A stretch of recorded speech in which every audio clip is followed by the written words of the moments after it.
What if I told you that there was a way to make sure you were in the perfect relationship? You and your significant other could be a Jim and Pam Halpert.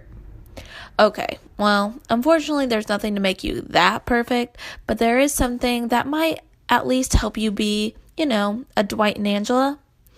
And that is knowing you and your significant other's love languages. Some of you may have heard about the 5 love languages. Gary Chapman originally wrote the book, The 5 Love Languages, and its motto was, "The secret to making love last." It is said that Chapman theorizes that people tend to give love in the way that they prefer to receive love. And since we all don't have the same preferences, this is where there can be a lot of problems in relationships.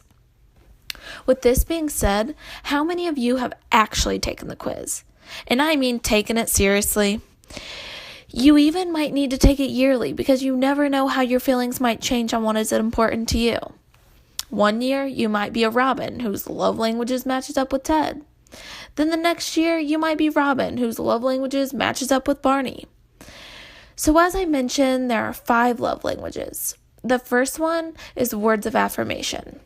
This is where people feel more loved by hearing the words "I love you" or want to be hearing compliments said to them often. Next, there is quality time. This is where people feel more loved by your undivided attention. They want to be with you, by yourself, and with no distractions. Especially if you're McDreamy. This doesn't have to be anywhere in particular either. Heck, it could be in a jail cell. Another one is receiving gifts. This means that a person feels most loved by receiving tangible gifts.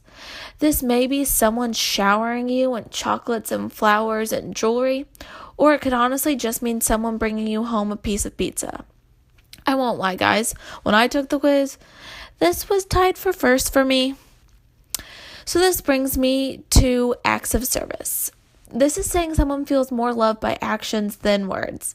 Lending a helping hand really shows them that you care. This could be anything from cleaning up when a mess is made or just making dinner for them one night. Lastly, there's physical touch. This person feels loved by physical contact. Now, this doesn't have to mean being touched in a sexual way.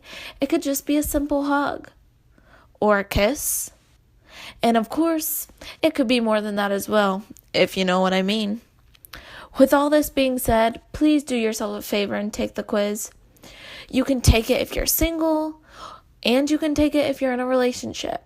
If you are single, it is great to know your own love language. And if you're in a relationship, it is also great to know both of your love languages.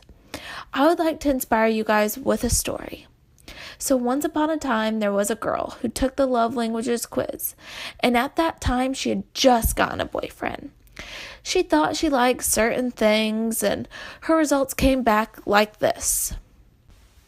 So as you can see, her top 2 ranks were quality time and acts of service, with receiving gifts as her lowest love language.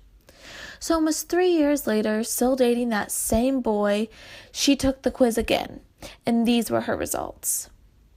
Quality time still stayed at the top, but her love for gifts finally surfaced.